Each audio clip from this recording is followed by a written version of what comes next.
Good morning, good afternoon, or good evening, wherever you are in the world. I hope you're very well. You're listening to Autistic Voices. I'm Evalynne Charmer. I'm a paediatric therapist and I'm the director of EdElf Child Therapy Limited and its sister training company for therapists, the Child Hypnotherapy Institute. And I've recently been diagnosed autistic myself. So I'm very inspired to bring you a diverse and rich range of autistic voices from the community. People who are diagnosed, people who are not diagnosed, people who work alongside and collaborate with autistic families or autistic adults, people who identify as neurodivergent. Please come and join the conversation. I'd love to hear from you. You can email me at Evalynne, that's EVALYNNE, at childhypnotherapyinstitute.com or contact me via the show. Thank you for joining me with Autistic Voices.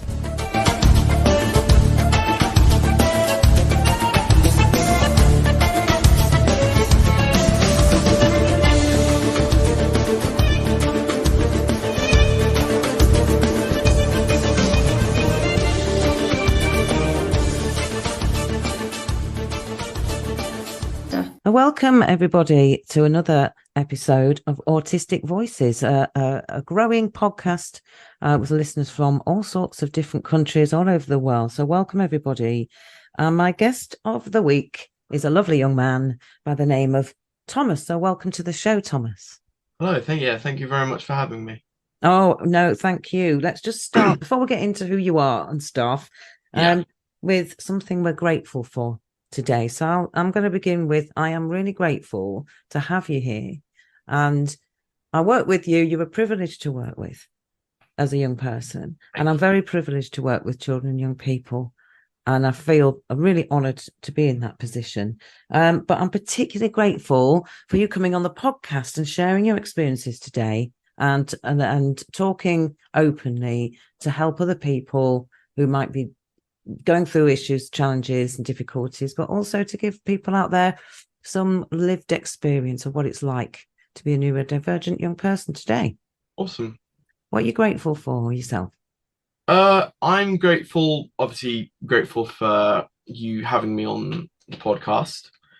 I'm grateful to be here today. I'm also grateful. The thing that comes to mind is my job. I'm really grateful for having such a nice job. As my job right now is I work with a company called One Stop Party Shop, and I do kids' birthday parties, and I basically dress up as Spiderman and do all sorts of games like pass the parcel and things like that with kids. And yeah, I'm really thankful for having such a really good job. That's brilliant, isn't it? And we'll talk a bit more about your work later. And I think it's fantastic that you are creating fun and getting paid for it. Well, that's absolutely brilliant. So tell listeners a bit about you then. How old are you? Where do you live? That kind of thing. Awesome. I'm 17 years old. I live in Worthing, in sort of West Sussex. I'm currently going to school at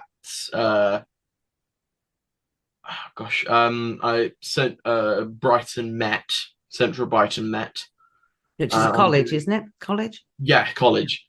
And I'm currently going into my second year at the college, and I'm doing film and broadcast, which is a course just everything practical film wise, like writing scripts, lighting, color correction, directing, everything.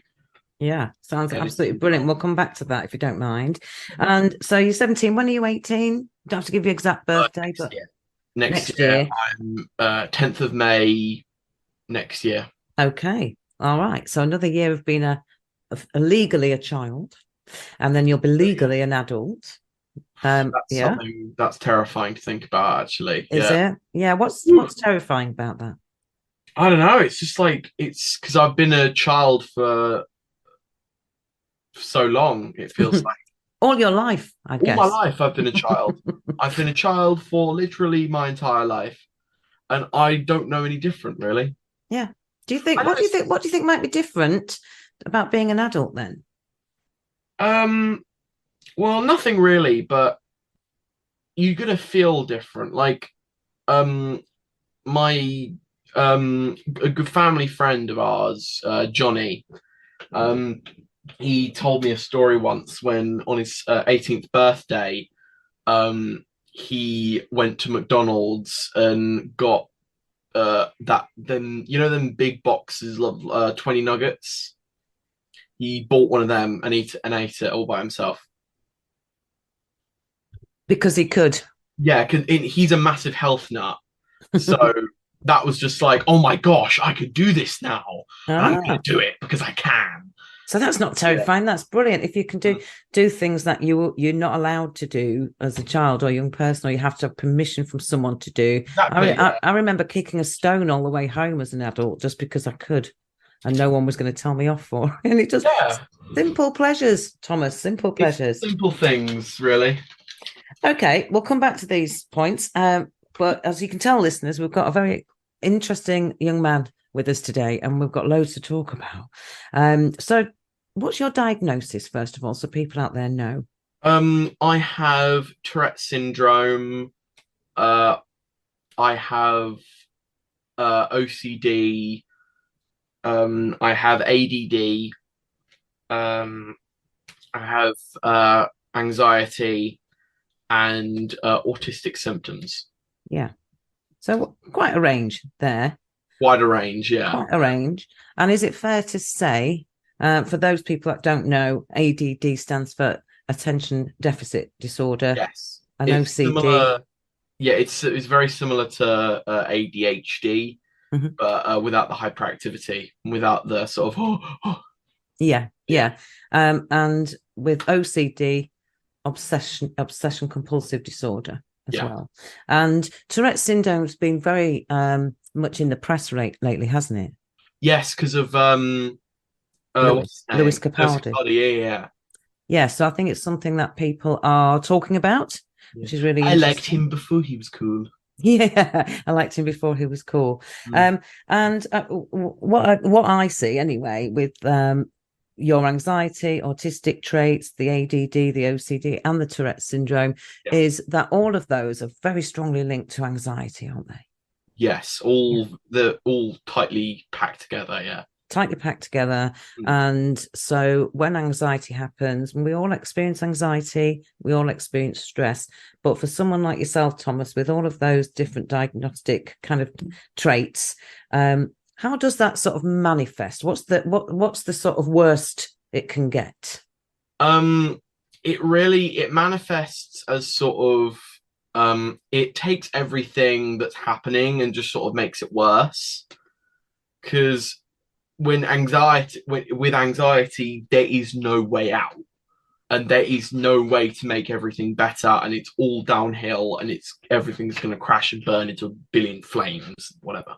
So it sort of magnifies everything. Yeah, it makes everything seem like it's 10 billion times more intense, and this is happening now, and it's terrifying than it actually is. Yeah. And then how does that impact on your Tourette syndrome?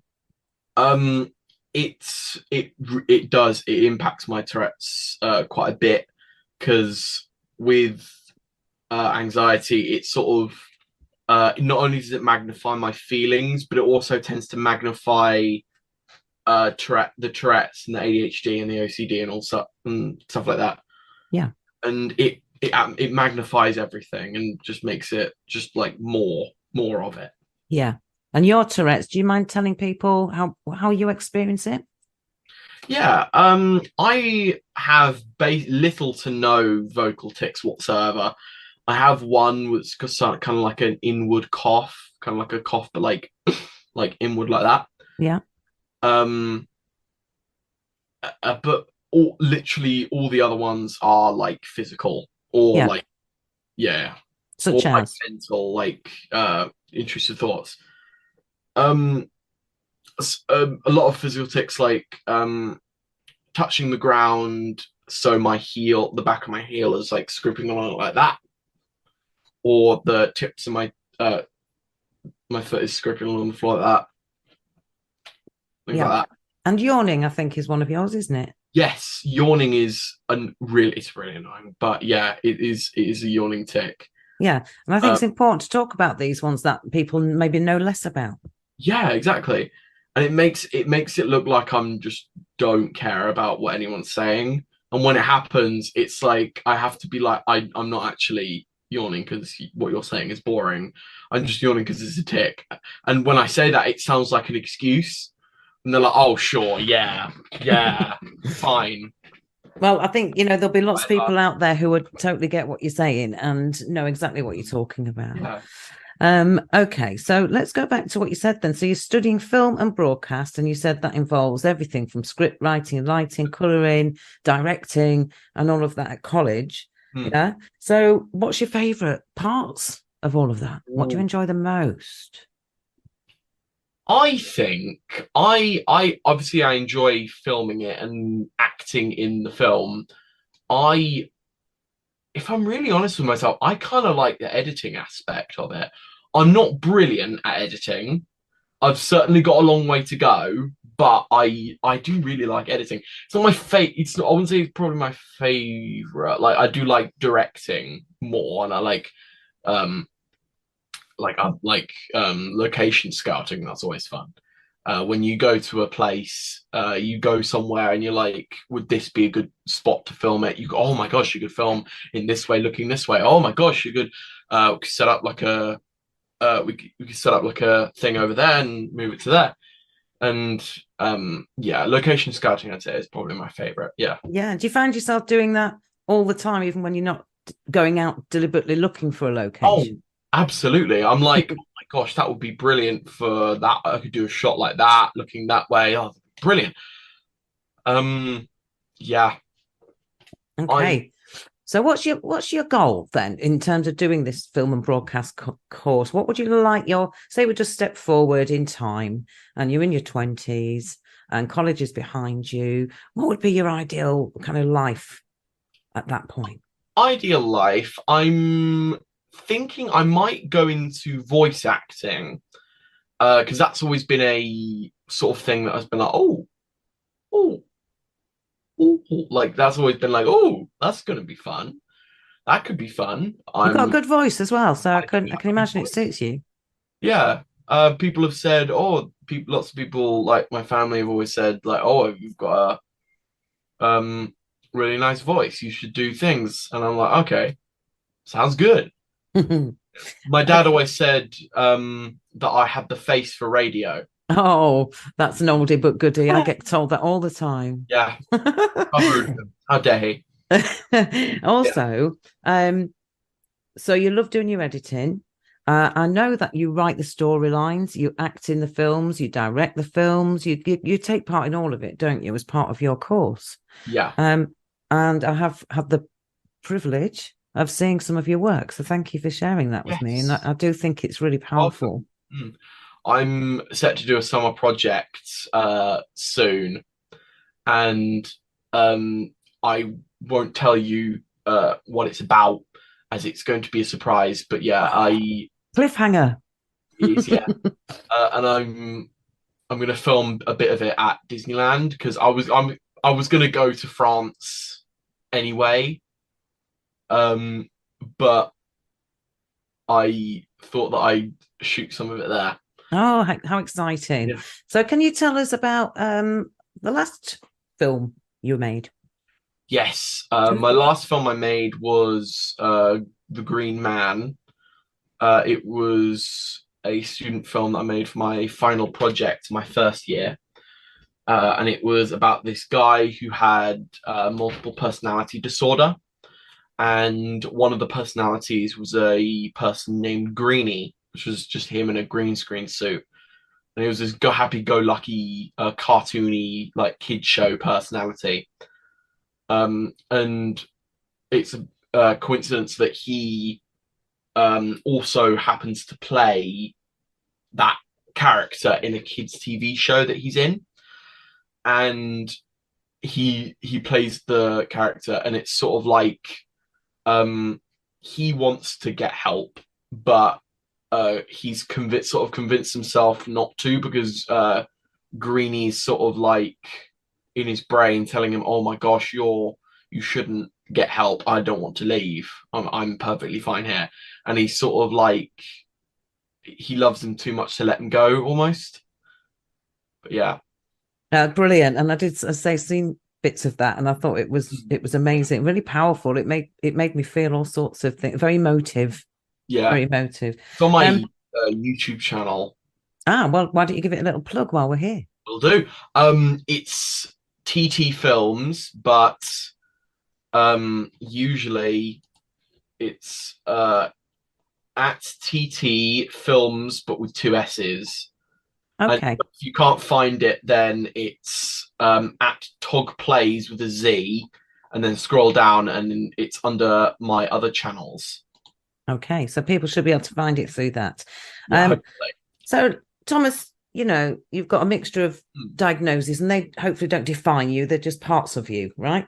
Yes. And one of those parts of you, your OCD, obsessive compulsive disorder, and the attention deficit disorder. So I'm just wondering how you manage to stay focused on, and this is to help others out there who might be wondering how they might manage college and whatever course they might want to take. Yeah. How do you stay focused when you experience, autism, anxiety, ADD, OCD, and Tourette's?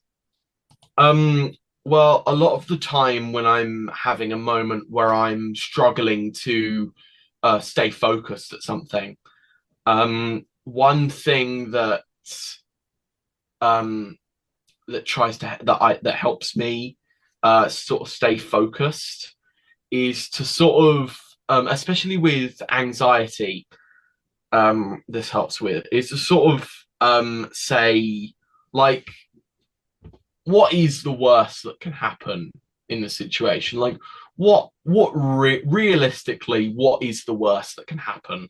It's like, and usually it's like, oh, it's not that bad, and I can get over it. And in and another thing that I do is like, if I think in 20 years, flash forward 20 years in the future, am I going to remember having this panic attack? And like 99% of the time, no, I'm not going to remember it. I'm not going to remember having the panic attack. So if in 20 years I'm not going to remember it, then it's not worth to do it now then. Yeah, and we've talked about this, haven't we? About how you use your rationale and your Yeah. logic when you are catastrophizing and magnifying things and Yeah. everything feels like it's the worst and you start to panic, is breathing, deep breathing, but also being able to bring yourself to a place of calm to be able to rationalize. And I like how you do that. Looking ahead, is this going to be important to me in the future? This moment in time, this thing I'm panicking about? No, therefore it's not worth it now. So I think that's a really good strategy. Mm. Can you tell us a bit about what was before college? Going back, you've been at school, you've been a child all your life, as you said. Yeah. So from sort of 5-ish, when you start school, up to sort of leaving school after year 11, what kind of experiences what do you remember from school? Well, certainly, completely honestly, I was pretty, what as you'd say, normal, pretty much up until the age 7, or I perceived myself as pretty normal up until I was about 7. I thought I was just like, oh, I'm ever like everyone else. Can I just clarify, by normal, do you mean neurotypical? Yeah, Okay. I wouldn't say neurotypical because I've always had like autistic symptoms, but What do um, you mean then when you say you felt normal up to 7? I I I thought that, yeah, I looked at everyone else and how they acted, and I acted pretty similar. So I was like, oh, well, there's no reason why I'm any different than everyone else. Okay. Obviously, looking back, there was glaring things that I was I didn't pick up on at all. Um, but yeah, I at the time I thought, oh, I'm just like everyone else. I'm happy, yay. Um, and then when I was at 7, um, I remember exactly the point where it sort of started. I was watching the Lego movie when that came out, whenever that came out, God, like 9, 10 years ago now, right? God. 2014, yeah, like 10 years ago almost. But yeah, I was watching that in cinema, and all of a sudden I really had this urge to just go, oh, oh. I can't do it now because puberty, but yeah, it's a oh, like a really loud sort of noise. My mum was like, "What are you doing? Stop it!" I'm like, "I don't know what's happening. Like, I can't."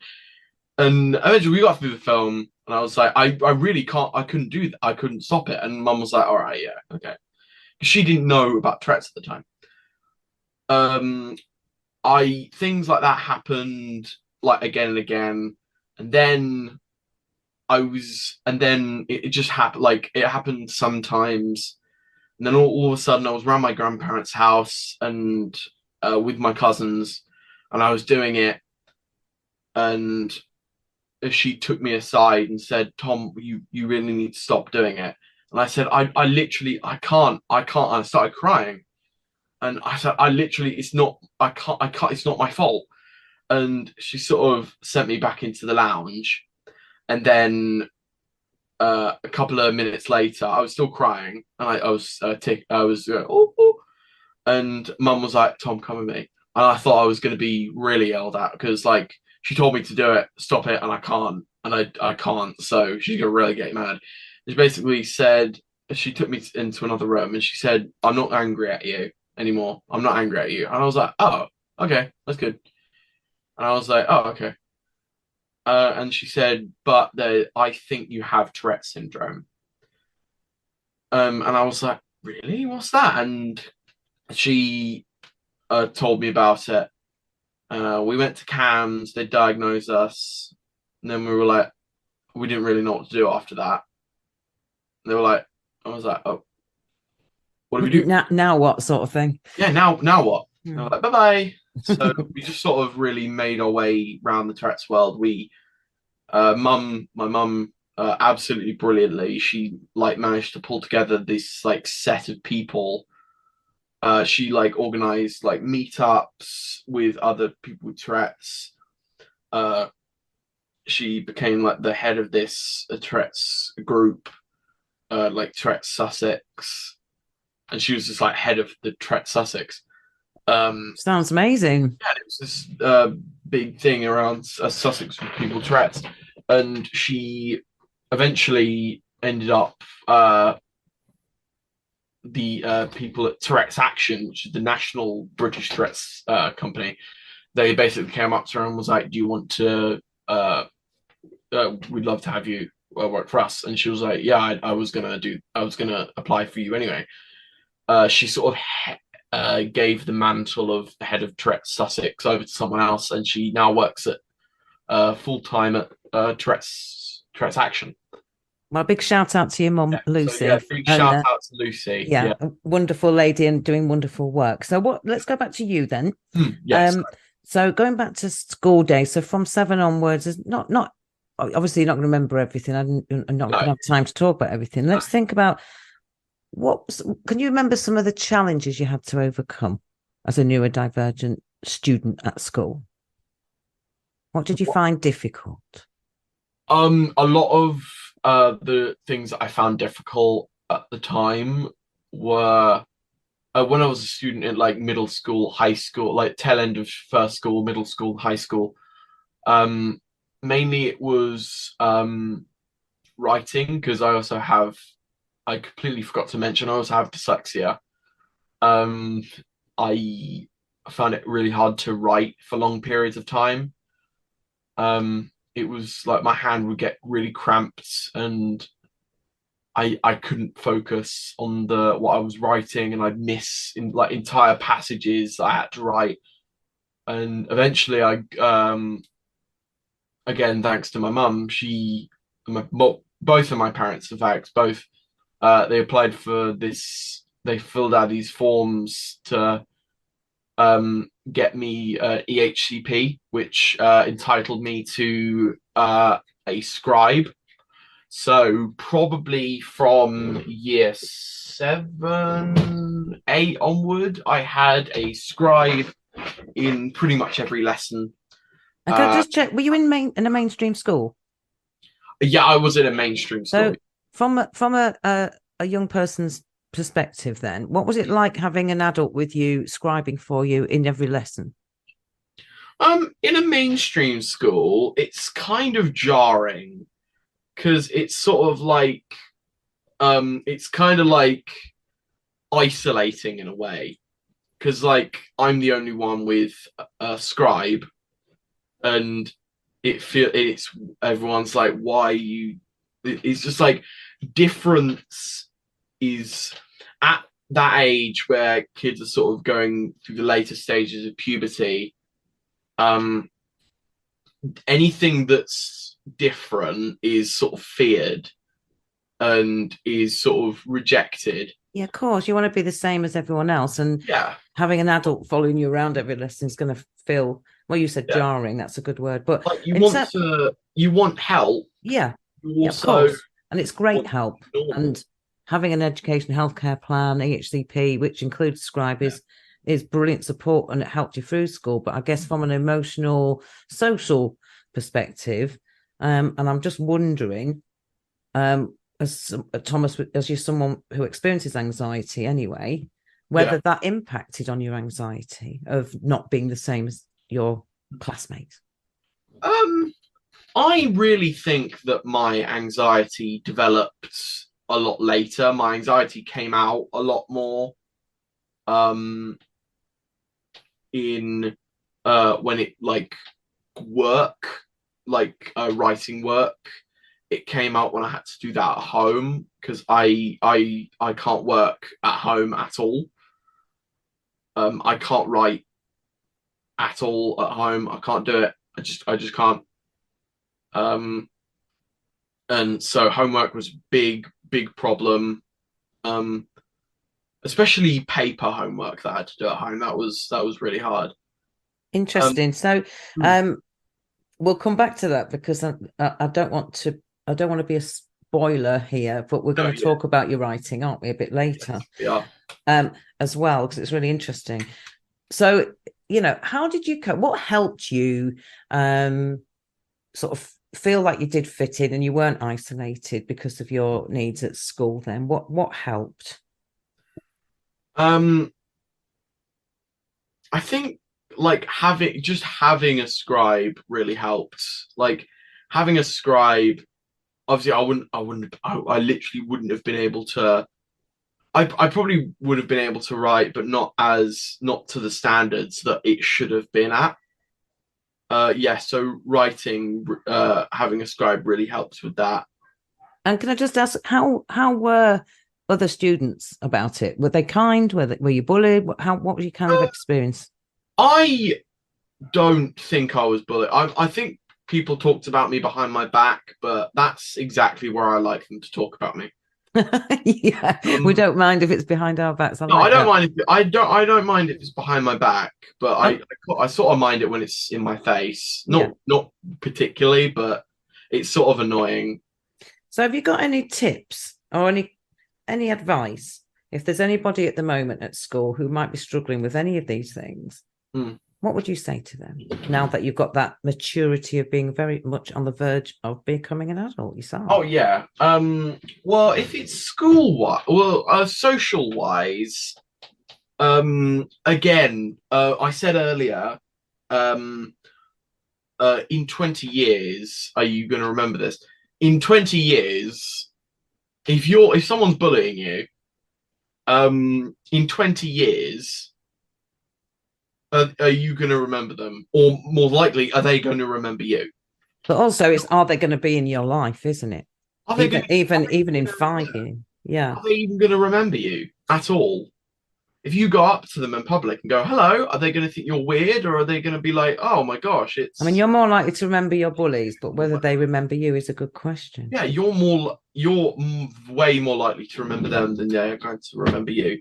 Yeah. And I was watching this YouTube video about bullying the other day, and she said that, and then this lady who was doing it said, if a person is annoying, is just a really annoying person to be around now, they're most likely going to be a really annoying person to be around for the rest of their life. So you can sympathize with everyone else that person will meet for the rest of their life, because most likely they are going to have the same experience interacting with them as they had interacting with you. Yeah, good advice. Thank you. Okay, so let's get back to talking about creativity. And I'm sure listeners thinking, what were they referring to when they mentioned about your writing? So we can't carry on without letting people know that apart from your love of film and your love of, broadcast and your passion for voice acting and acting in general, you're also writing a book, aren't you? I am, yes. It's sort of in early stages now, as I'm sort of really thinking of how it can go. It's sort of put a halt for sort of other projects right now, but I am still sort of working on it. But yeah. Can you say anything about it, or do you not want to share? Yeah, no, I can talk about it. It's called The Isle of Man. I started writing it quite a few years ago, but I stopped and then I carried on now because I'm in summer holidays. It's about sort of the whichever chromosome biological males are, I think like X or whichever one.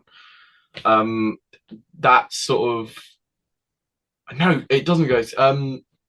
Scientists create this method. I'm not sure what the method is. It could be like a drug or something or whatever. That means that people can get pregnant a lot more easily. But the only sex that the child will be once they're born is female. Yeah, and I think you said to me something about the Isle of Man being also about the fact that women would be in the future would be able to get pregnant without needing a male. Yeah. And to a lot of the vast majority of the rest of history, it's sort of nothing really goes. Obviously, a lot of people sort of revolt against that because that's not a really nice thing. But like, not that doesn't really go anywhere. And after about 100 years, most people don't even remember men, haven't even seen a man before or biological man. And yeah, society's pretty fine. Society hasn't really changed. And it's sort of the book focuses on this island somewhere in the ocean, somewhere called the Isle of Man. And the island is sort of like a experimental like facility for males, for men, for the last of mankind. So not all men are actually extinct, and there are still some men on, but all the men, there's like 100 to 1,000 men on this island in a sort of prison, and they're used for like manual labor and things like that, data entry, stuff like that. And so many things that could there's so many ideas, isn't there, for this? Where do you get your ideas from, Thomas? Where do you pluck them from? I tend to keep my own ideas from my head, but a lot of the time I watch things that are similar to the ideas I'm creating. Are you into science fiction and that kind of thing? Oh, sci-fi, yeah. I'm sort of getting more into fantasy now. Excellent. But yeah, again, ADHD, you can literally have an obsession, completely obsessed with one thing one day and then completely obsessed with another thing another day. Yeah, And why not? And they're things that you are using to spark your creativity. I'm sure you're using those ideas in film writing. Now, earlier, when you were talking about needing a scribe at school and getting really anxious when you had to do homework and not being able to write at home at all, there might be people out there thinking, how does he do it? How is he? I know you're doing it in stages. And you said, you'll put it aside, the book writing, while you're focusing on your college work, and that's sensible. And I don't do it when I'm at college. I only do it when I'm on. I only write the book when I'm on holidays or when I'm on like a week break. And that helps. So how do you go about writing? Do you use a keyboard to write? I do use a keyboard to write. I mainly I just use keyboard. Sometimes when I'm on the go and I'm writing notes, I don't type on phone keyboards. I really hate phone keyboards. I use voice to text when I'm typing things down on my phone, and voice notes and things. And we did talk about on if you've got Word, Microsoft Word, there is a dictate option on that, so you can actually speak and it types it for you. I've been experimenting with that a little bit. How's it been going? It's not perfect. It's not perfect. It's not brilliant. You do have to go back and correct. Yeah. If you've got a load of ideas in your head and they're too fast for you to write them down using your keyboard or whatever, it's a really good way just to get them spoken out, and then you can go back and sort of just alter the words. It's quite comical in what it might write when it thinks you've said one thing when you said something completely different. So it's quite funny. But it's not perfect. But I guess we've all got different accents, and it must be hard for it to actually interpret every accent and how we all speak slightly differently. And also, you said to me that one of the ways you write is to write in short bursts and take breaks. Oh yeah. It's sort of like every other, like I don't do anything for 15 minutes and then I write for like 5-10 minutes, 15 minutes, and then I don't do anything 15 minutes and then I write for 15 minutes. Yes, that's a really good tip as well, isn't it? For managing that. Make sure that I don't like overwrite, because I don't like writing when I'm forcing myself to write. I don't. If I'm forcing myself to write on like a creative project, I just stop writing at all. Yeah. And what I'm really inspired by you is the fact that you haven't allowed these earlier experiences, and when you were really young at school and when you found it really difficult because you didn't know you had dyslexia at that time and you were really struggling to write, and you haven't allowed that trauma, and you've talked to me about it being really traumatic, that is those experiences, you haven't allowed that trauma to stop you from being creative, putting yourself in a position of being an author, writing scripts for film, and all of that. So what is it about you that you think that has really spurred you on?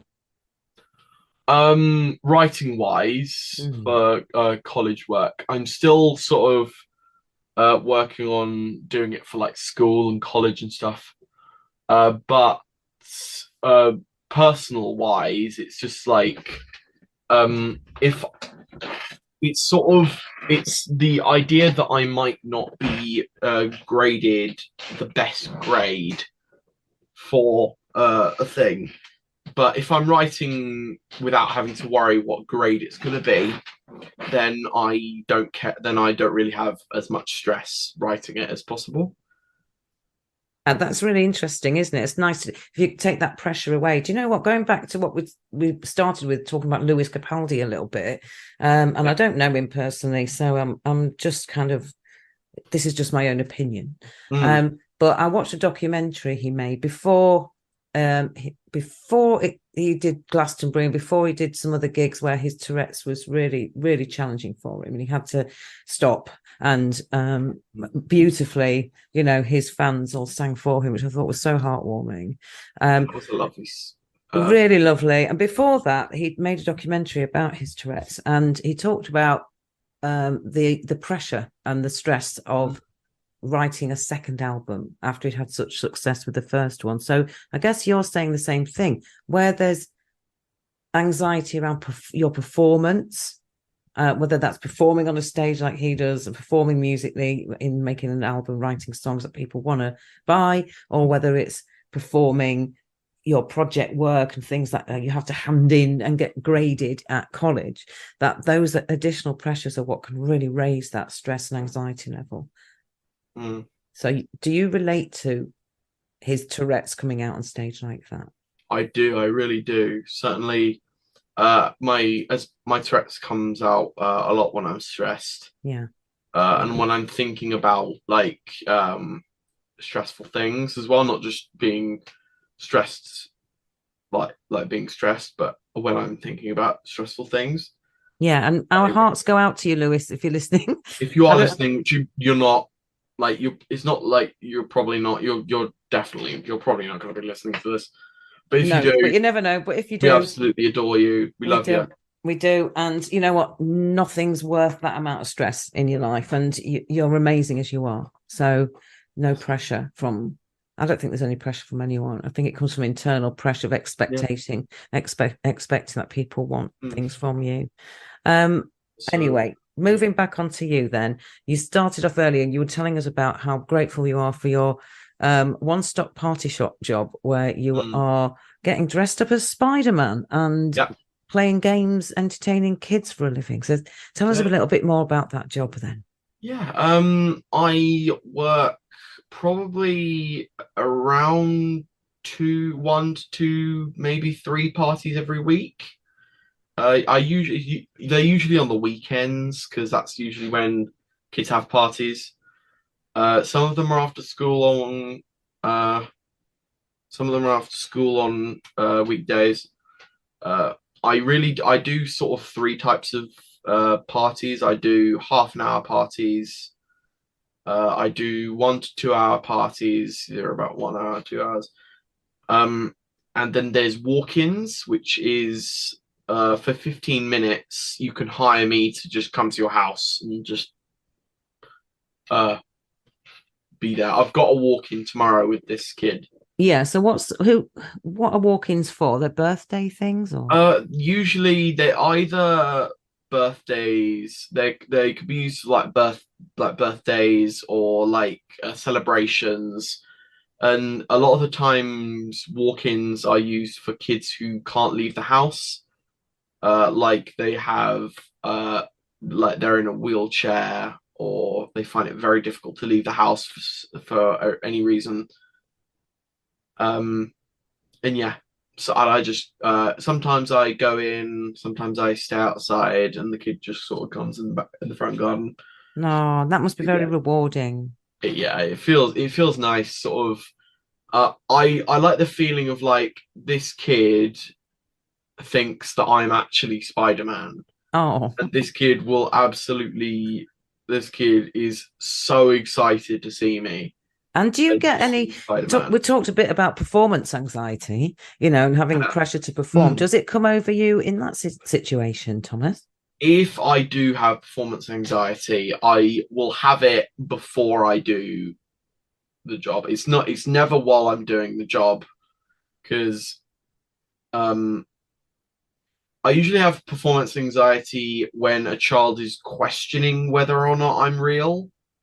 But if they think I'm real, then it's perfectly fine, and I don't worry about it at all.